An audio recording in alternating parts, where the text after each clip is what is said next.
السلام عليكم ورحمة الله وبركاته. ازيكم عاملين ايه؟ يا رب تكونوا بخير.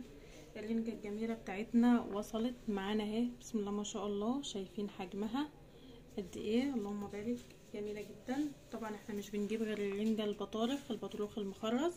شايفين حجمها تقريبا الثلاث حبات بيعملوا كيلو او 980 970 جرام حاجة كده يعني.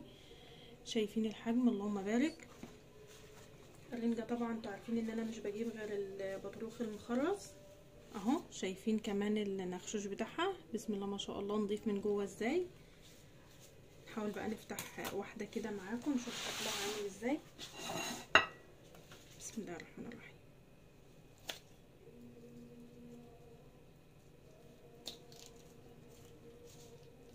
بسم الله بسم الله، اللهم بارك.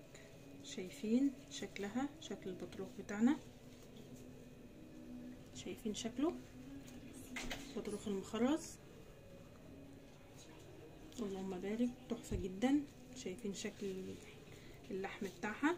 طبعا كل اللي اخد مننا الرنجة عارف ان الرنجة عندنا بتبقى ملحها خفيف مش ملحها تقيل. شايفين اللحم بتاعها جميلة ازاي، نظيفة جدا، شكلها اهو. انتظروني في فيديوهات تانية كتير. باي باي.